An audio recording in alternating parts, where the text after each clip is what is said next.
English Leap Podcast. From Speak English with Class. Hello, everyone. You're listening to the English Leap Podcast, your go-to English podcast for learning English faster and smarter. I'm Erin, and I'm so glad you joined us today. And I'm Evan. Thanks for tuning in. We've got a great topic lined up that could supercharge your English journey. You know, Evan, a single trait truly sets top performers apart from the rest. They know how to learn at lightning speed. That's what we're diving into today. Absolutely, Erin. Learning quickly isn't just a talent. It's a skill. And for English learners, mastering how to learn can make a world of difference. That's so true. Evan, have you ever wondered why some people seem to learn English so much faster than others? What's their secret? That's such a great question, Erin. And it's something I've thought about a lot. It's incredible how some learners seem to fly ahead, while others feel stuck, even when putting in the same effort. Exactly. I used to think it was just about talent or working longer hours. But then I realized it's not about how hard you work. It's about how smart you work. You're so right. I remember pushing myself to study for hours every day, thinking it would help. But honestly, I wasn't improving because my methods weren't effective. Same here. I tried cramming vocabulary lists, thinking that was the best way. But when I needed those words in conversation, they were nowhere to be found. That's when I discovered meta-learning, and it changed everything. That's right. Meta-learning is like unlocking a cheat code. It's all about understanding how to learn so you can make the most of your efforts and get results faster. And speaking of learning faster, Crystal will join us at the end to guide you through a calm and clear breakdown of the most important words we used today. Yep. It's like a slow, gentle review to help you not just hear the words, but feel them, repeat them, and remember them. So if you've ever finished a podcast and thought, wait, what did that word mean again? Stay with us. Crystal's got you covered. Plus, we've created a free PDF with the full transcript, grammar and comprehension questions, and even some reflection prompts to help you lock in everything you've learned. Yes! It's perfect for following along or reviewing later. You'll find the link right in the description. So, no more waiting. Let's build that faster, smarter learning mindset right now. All right then. Evan, let me ask you this. Have you ever tried walking through a dense forest with no trail in sight? Oh, absolutely. It's hard work. You're pushing through branches and stumbling over roots. Exactly. That's what your brain feels like when you're learning something new. It's like carving out a path in that forest for the very first time. Every time you practice, you're clearing that path, making it a little easier to travel. So those paths are like the connections in our brain? Exactly. Those connections are called neural pathways. When you learn something new, like a word in English, your brain forms a tiny path between neurons. But if you don't practice, that path gets overgrown, like an abandoned trail in the forest.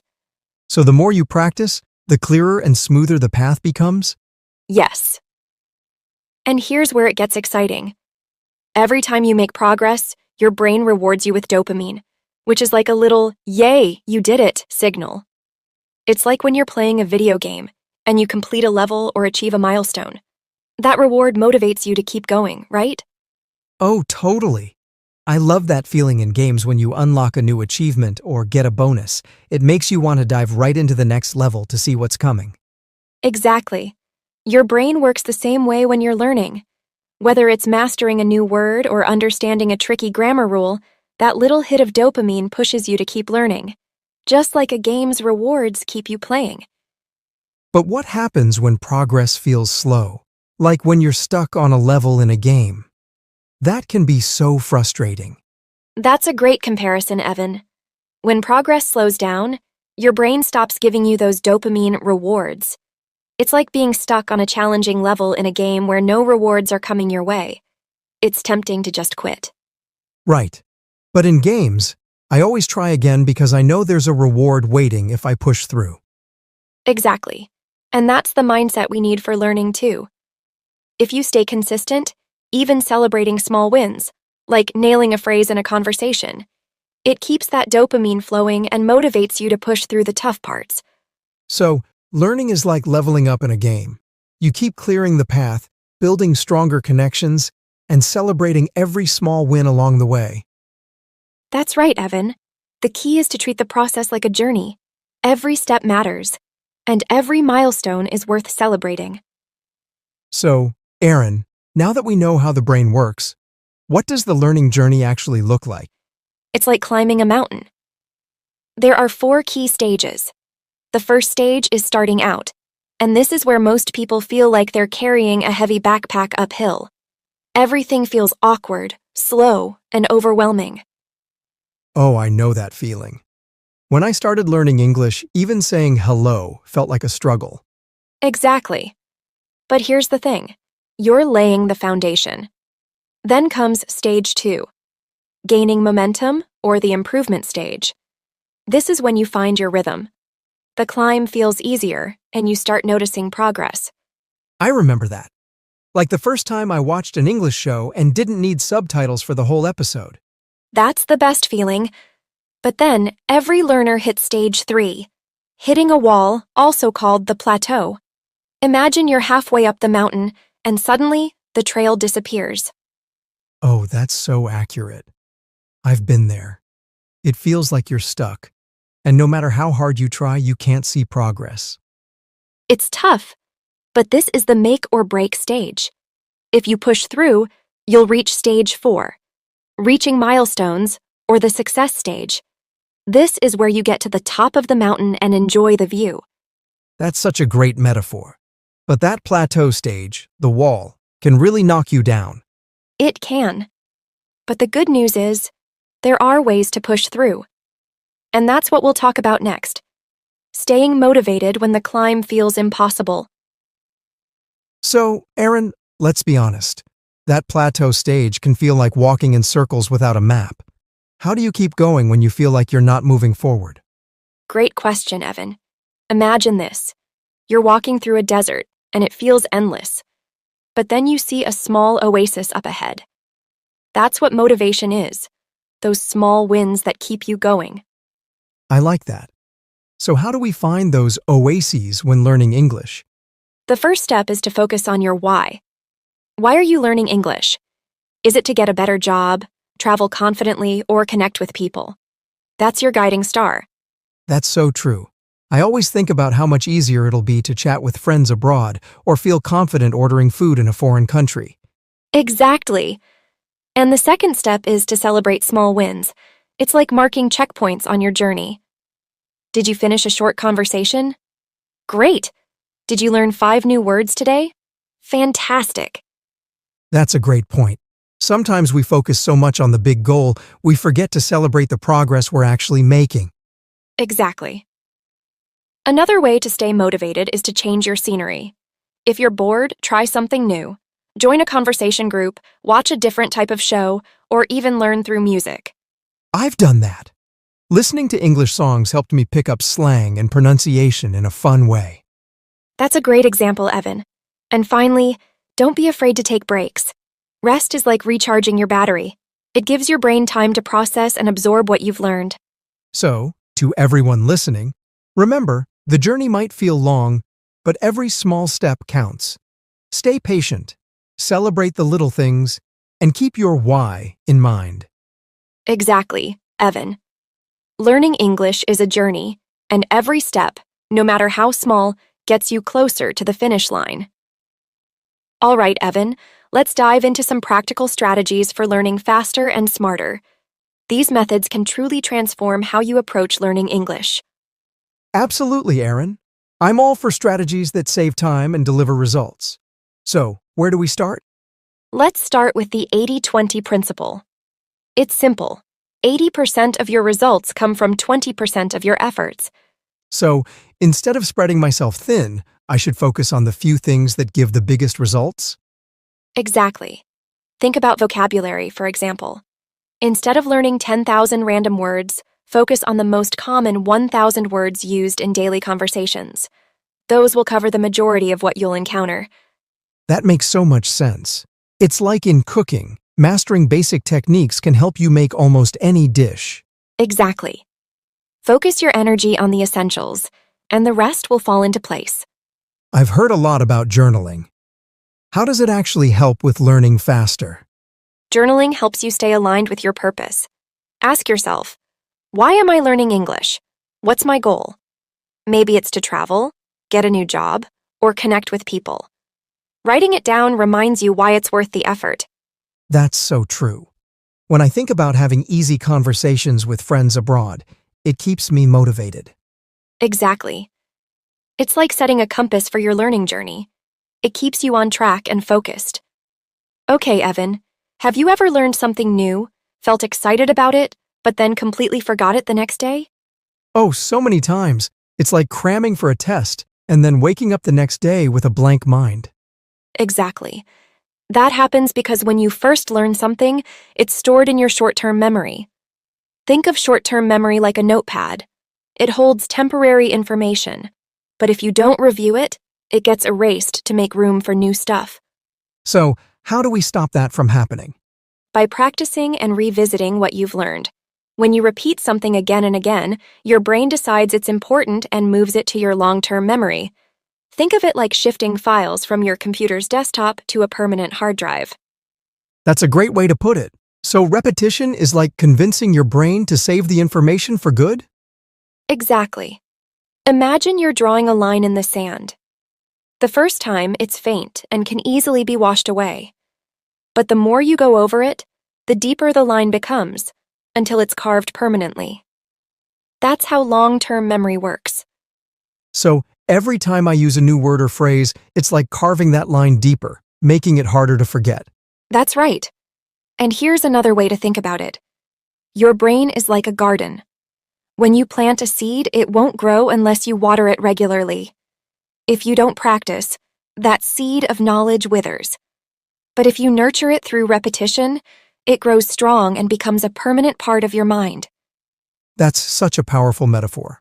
So the key is to practice consistently and reinforce what you've learned before it slips away.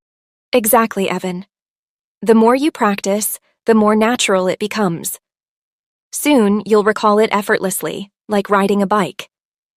So learning isn't just about the first step. It's about revisiting, reinforcing, and repeating until it sticks for good. Absolutely.